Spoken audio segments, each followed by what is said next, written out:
Bonjour à tous et bienvenue sur cette vidéo. Ce n'est pas le genre de contenu que je fais en général, mais là j'avais envie d'intervenir dans un débat que j'ai entendu il n'y a pas longtemps qui se passe sur internet, qui concerne Dragon Ball. Ça parle de Kid Buu, de Buan, de l'arc-bout en général. Et j'avais envie de donner mon avis parce qu'il y a quelque chose que je trouve incohérent, surtout du côté des pros Kid Buu. D'abord un petit peu de contexte, savoir comment est-ce que nous, en tant que Belges, puisque je suis belge, nous avons connu Dragon Ball. Donc d'abord, un peu comme vous, c'est arrivé d'abord par le Club Dorothée. C'est là-dessus qu'on l'a connu, je pense, tous en France et en Belgique, en fait, dans les pays francophones. Et donc tout le monde sait que ça s'est arrêté à un moment donné où on n'a pas pu voir la fin de l'arc-bout. Donc on ne savait pas exactement ce qui allait se passer à ce moment-là.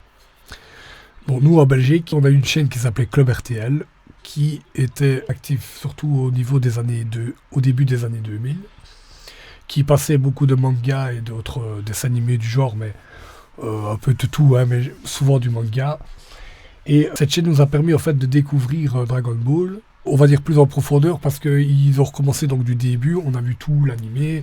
Il faut savoir qu'en Belgique, le manga, c'était pas quelque chose de très répandu. Il y a quelques élus, je vais dire, qui en avaient, mais c'était pas aussi courant, j'imagine, qu'en France ou même que dans d'autres pays. Donc c'est pas par le manga nous qu'on a découvert Dragon Ball, c'est surtout par l'animé. Et surtout DBZ évidemment. Et donc l'arc-bout, nous on l'a découvert donc au début des années 2000. Et il faut savoir que la première chose c'est que au tout début, lorsque ça commence, la plupart des gens pensaient que Kaioshin était un méchant. Parce que la manière dont il arrive au moment du tournoi, je pense que tout le monde s'en rappelle un petit peu. On sait pas trop qui c'est, il a l'air un peu menaçant, il a l'air un peu... tout le monde se doute un peu.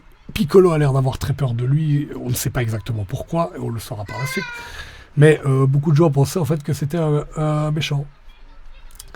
Et donc après on apprend que c'est un gentil, mais on trouve que ses manières sont un peu bizarres, puisqu'il veut laisser Spopovich et l'autre prendre l'énergie de Gohan.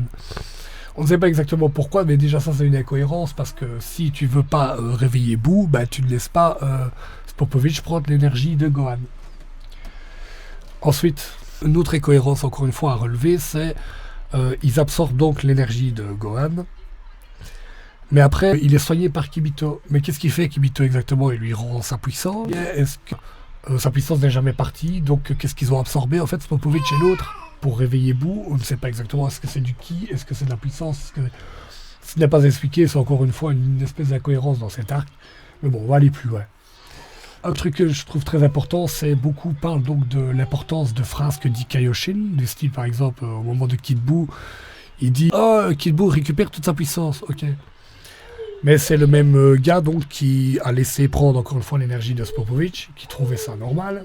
C'est le même gars qui, au moment de voir Dabra, il dit « Oh là là, il y a Dabra, ça va fortement compliquer nos chances de victoire ». On a vu comment ça a terminé. Dabra, bien qu'il était un badass, un personnage intéressant, au final, n'a pas apporté grand-chose. Buu est venu assez facilement à bout de lui, comme de Gohan d'ailleurs, comme de Vegeta, il faut pas oublier ça. Le seul qui a été un petit peu à sa hauteur, c'est Goku en forme Saiyan 3. SSJ 3 pour les puristes. Tout ça pour dire que prendre une phrase de Kaioshin au pied de la lettre, ça paraît un petit peu spécial parce que voilà, c'est pas un gars qui a toujours été juste dans tout ce qu'il dit au fur et à mesure de l'histoire. Par exemple, quand il parle de l'épée, donc ils vont arriver sur la planète Kaioshin, il va lui expliquer que l'épée est la meilleure arme pour arriver à vaincre Buu. Hein, donc il lui fait croire que c'est cette arme-là qui pourrait terminer le chapitre, on va dire ça comme ça. Là, encore une fois, c'est une incohérence parce que qu'est-ce qui se passe avec cette épée? Au final, quand il va sortir le bloc le plus solide de la planète, et qui va l'envoyer... Enfin, Goku, pardon, c'est Goku qui va envoyer ce bloc de métal. L'épée, elle va faire quoi? Elle va se briser. Donc, c'est encore une erreur de ce que dit Kaioshin. D'accord? Donc, l'épée, soi-disant, machin, elle pouvait trancher n'importe quoi. Elle tranche pas ça. Donc voilà, on peut pas toujours croire en ce qu'il dit. Et puis après, il y a le vieux Kaio qui sort, on sait comment ça se passe, voilà, il réveille l'énergie de Gohan.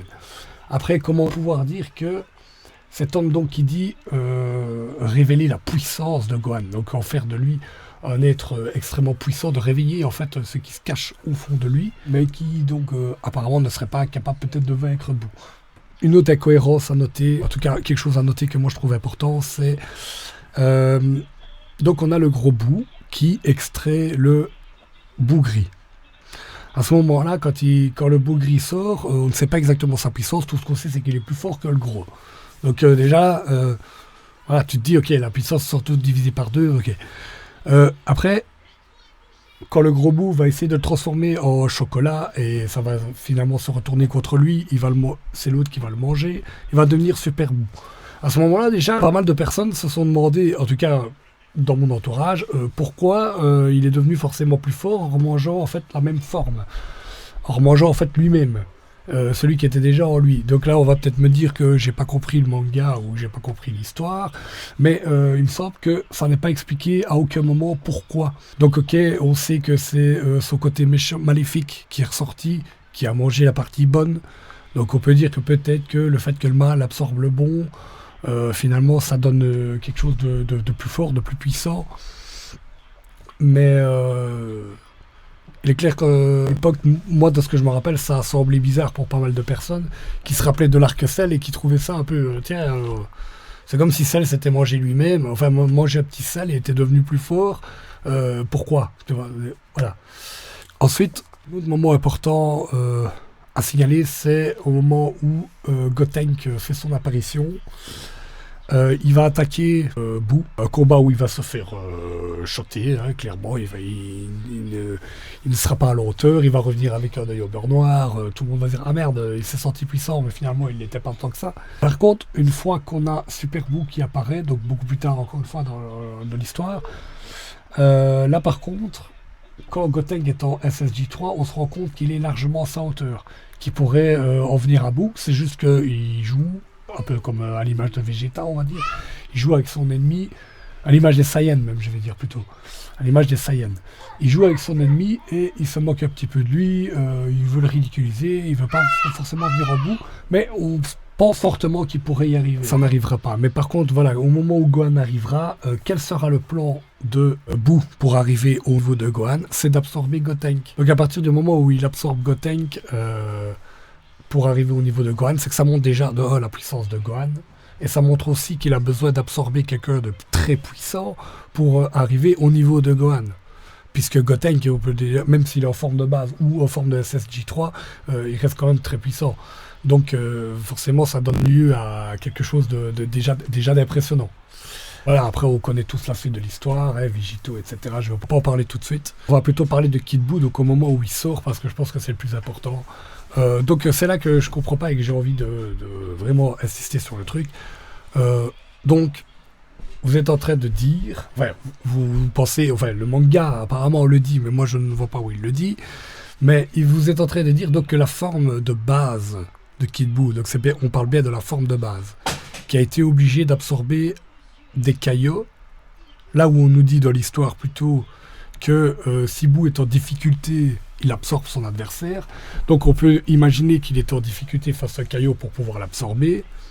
D'accord. Même s'il y a de l'accident au moment où il absorbe le gros. Tout ça pour dire que donc si sa puissance a diminué, donc ça on le sait qu'elle a diminué. Ça jusque-là, je pense qu'on est d'accord que la différence entre le gros Buu et le Kid Buu à ce moment-là, je pense que Kid Buu est quand même plus puissant. Donc oui, elle a certainement un peu baissé sa puissance. Mais elle ne peut pas avoir baissé drastiquement au point de... Après, quand tu absorbes Gotenk, Piccolo et Gohan, même si les énergies peut-être ne se mélangent pas, hein, peut-être qu'elles ne s'additionnent pas dans le corps de Buu, peut-être qu'une fois qu'il absorbe quelqu'un, ben, l'autre ne compte plus, ça on ne sait pas, c'est pas dit non plus. Mais pour en revenir avec l'histoire des caillots, s'il les a absorbés, c'est qu'il se sentait, à mon avis, en danger, parce qu'il ne peut pas l'absorber sans autre raison. Et donc, ça montrait déjà la puissance des Kaioshin. Après, peut-être en ayant absorbé les caillots à ce moment-là et en étant devenu gros Buu, tu restes quand même très puissant puisque tu es venu à bout de Gohan, Kaioshin, Dabra et Vegeta. Et tu étais aussi pas à la hauteur de SSJ3 Goku, mais tu étais quand même pas mal, quoi. Tu t'en sortais, quoi. On va le dire comme ça. Même si je pense qu'avec du temps, peut-être que Goku aurait pu venir à bout de lui, en vrai. Hein. Il aurait certainement pu le tuer. Mais il faut que je revienne à ce que je voulais dire. Donc voilà, ouais, par rapport à la puissance de Kid Buu, donc doit absorber autant de guerriers pour être aussi puissant qu'est-ce qu'il était en forme de base. Alors oui, la forme de base est plus maléfique, la forme de base c'est de l'instinct pur, elle ne réfléchit pas, là où l'autre bout réfléchissait peut-être certainement un peu plus. D'accord, c'est clair que ça reste un ennemi très fort, parce que pour moi à la fin, là où d'autres disent que Goku est plus fort que lui en Saiyan 3, moi je pense pas, je pense quand même que Kid Buu est pratiquement plus fort que lui. En tout cas, sans le Genki Dama, il ne le bat pas, donc c'est clair qu'il reste très fort, Kid Buu, mais je pense pas non plus qu'il reste plus fort que Buan. Parce que si, à ce moment-là, pour moi, si t'amènes Gohan, je pense que Gohan est plus fort. Si t'amènes Gotenk en Saiyan 3, il est plus fort. Si t'amènes Vegito, il est plus fort aussi. N'importe quelle fusion d'ailleurs entre Goku et parce que si ce serait la fusion avec la technique de Goten et Trunks, je pense qu'il serait aussi fort que l'autre. Mais c'est un autre débat. Ce que je veux dire par là, c'est que pour moi, Kid Buu est très fort, mais il a des faiblesses face à certains adversaires. Peut-être pas à Goku à ce moment-là, en fait. Donc oui, ça en fait en fait un adversaire très dangereux pour ce moment-là de l'histoire, puisque Goku n'est pas en mesure réellement de l'affronter. Pour moi, c'est un peu ce qui explique ça.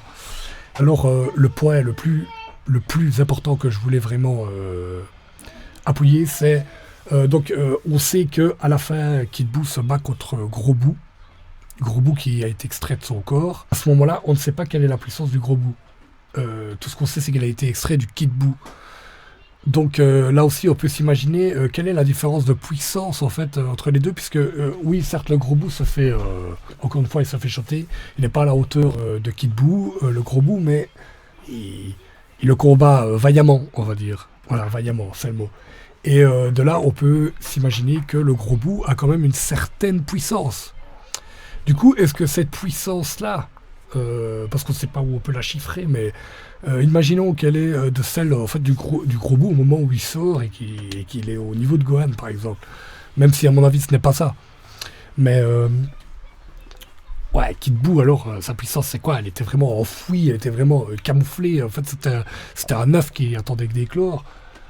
Non, malheureusement, ça serait pas logique. Pour moi, ça resterait pas logique. Déjà, cet arc, encore une fois, comme je l'ai dit, présente pas mal d'incohérences. Mais là, cette incohérence-là, ce serait...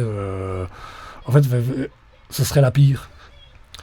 Ce serait la pire parce que tu ne peux pas. Maintenant, oui, Kid Buu restera jusqu'à la fin, le boss final de Dragon Ball. Dans tous les jeux qu'on peut imaginer, oui, ce sera le boss final. Mais avec tout ce qu'on vient d'énoncer là, ça peut pas être le plus puissant. En termes de puissance pure, de ce que vous voulez, mais il ne peut pas être le plus puissant. Et quelle que soit la dangerosité de Kid Buu, Buan reste éternellement plus dangereux. Parce que pour battre Buan, il fallait Vegito. Et alors Vegito, quand j'ai entendu dire des fois que c'est une volonté de l'auteur d'ajouter Kid Buu, alors oui, peut-être, pourquoi pas, mais donner juste comme raison que j'ai envie de le faire venir pour combattre un adversaire qui en fait n'est pas aussi dangereux que celui qui sera à la fin. C'est pas, je sais pas. Pour moi, il y a quand même des fois une raison à ce que l'auteur amène. Et là, je pense que la raison, c'est que l'ennemi est trop puissant. Surtout que, comme on l'a entendu d'autres personnes, Goku refuse de combattre Buu jusqu'au moment où il devient Kid Buu. Au moment de Kid Buu, il l'affronte. Avant ça, il ne l'affronte pas. Donc, il pense qu'à une chose, c'est à la fusion et aussi à léguer à la génération d'en dessous. Donc, il veut en fait léguer à Gohan et à Gotenk et Trunks parce que pour lui, Goku se considère comme mort. Et il pense que pour lui, c'est à la génération d'après de reprendre la relève. Et donc, il veut absolument il veut essayer de faire en sorte que ce soit eux qui arrivent à vaincre l'ennemi, quoi. En fait, tu vois. Du coup, quand il revient, qu'est-ce qui se passe? Il se rend compte qu'il n'y a pas d'autre solution que de faire une fusion. Il veut pas l'affronter, même en SSJ3 ou quoi que ce soit que tu veux, il ne l'affronte pas. Tout ce qu'il pense, c'est à la fusion. Au départ avec Gohan, puis il essaie de forcer Vegeta qui revient. Tout le monde se rappelle avec Baba, etc. Donc Vegeta revient et donc du coup, encore une fois, la fusion est la seule option que Goku voit pour arriver à battre Goku. Alors imaginez, à un moment donné, il absorbe Gohan, quoi. À un moment donné, il absorbe Gohan, si tu fais pas ça, c'est la fin. Si tu fais pas ça, il n'y a pas d'autre possibilité en fait d'arriver avec cet adversaire-là. Donc là, ils vont fusionner. Après, on sait ce qui se passe, hein, on sait à quel point ils sont puissants. Et alors, j'ai lu à certains endroits, le bonbon le plus puissant de l'univers, quelle fraude, je sais pas quoi, par rapport au moment où Vegeta se fait transformer en bonbon. Ben oui, mais encore une fois, c'est pas là la puissance du bonbon. Tu vois. Si la puissance du bonbon, c'est celle de Végéto, ou même la moitié, hein, peut-être qu'en fait, c'est beaucoup plus fort qu'un Super Buu. Et donc, oui, le bonbon a la capacité de le dégommer, quoi. Et donc, ouais, pour revenir à ce que je disais, son bonbon doit être extrêmement puissant, mais le bonbon, en fait, son envie, c'est pas de battre Kid Buu, de Buan à ce moment-là. C'est pas d'en venir à bout. C'est en fait, il veut trouver une possibilité, une solution pour récupérer les personnes qu'il a absorbées. Il veut essayer surtout de rentrer parce qu'il y a ses fils à l'intérieur. Il y a Trunk, il y a Goten, il y a Gohan, il y a Piccolo, même si Vegeta, je pense qu'il s'en fout un peu de Piccolo, mais Goku un peu plus. En tout cas, ils veulent récupérer, je pense, ces gens-là. Et bon, quand ils rentrent donc à l'intérieur, en fait, c'est une méthode qu'ils ont un petit peu trouvée et qui n'était pas con. Et donc du coup, après, ils arrivent dans le corps de Buu, ils retirent tout. Là, on sait qu'ils retirent le gros. Et c'est là qu'il dit « Arrête, je vais retrouver ma méchanceté la plus pure. » Enfin, c'est pas exactement les phrases qu'il dit, mais il dit « Ne fais pas ça ou je serai plus jamais le même. » Donc là, on sait déjà qu'on s'attend à quelque chose d'incroyable. On sait déjà qu'on n'aura pas le même Super Buu. Enfin, on pense en tout cas qu'on n'aura pas le même. On se dit, en tant que personnes qui ont suivi l'histoire, on sait qu'il va se passer quelque chose. Et on pense à une nouvelle transformation. Et en effet, la nouvelle transformation arrive. Cette transformation, eh bien, on l'aime. Mais on ne peut pas, aujourd'hui, nous dire, puisque c'est la forme de base, nous dire que c'est la plus puissante. Parce que ce serait résumé à Freezer, qui devient donc sa dernière forme, mais qui à la fin, par une manière, redevient la première et devient aussi puissant que l'autre. Ou même par rapport à Cell, qui est une fois qu'il revient, imaginez qu'il revient contre Gohan à la fin, après que Goku se soit sacrifié, mais qui revient en sa toute première forme, et que là, bizarrement, il est aussi puissant que quand il était Cell Perfect. C'est ce qui gênerait. Et là, c'est ce qui gêne, en fait, dans l'histoire de Buu. C'est ce qui gêne parce que c'est la forme de base. Donc la forme de base, tu sais qu'elle est puissante, tu sais qu'elle a été réduite par les Kaio, comme je disais tout à l'heure, mais elle ne peut pas être réduite aussi drastiquement au point d'être aussi réduite à ce moment-là. Parce que sinon, on n'ose même pas imaginer la réelle quantité de la puissance de Kid Buu, donc on va dire du Buu original, pour qu'elle soit réduite à ce point-là, pour même pas être en fait capable d'atteindre lui-même quand il a fait plusieurs absorptions et qu'il a absorbé, qui plus est, Gohan. Gohan qui est très fort à ce moment-là, que beaucoup placent au niveau de Goku Saiyan 3. Ah, je n'irai pas jusque-là puisqu'on n'a pas l'explication qui nous dit qu'il est aussi fort que ça, en tout cas, même si on pense que, oui, par rapport à ce que dit Goku, on pense qu'il est quand même très fort, au moins à son niveau, mais on ne sait pas exactement où on va.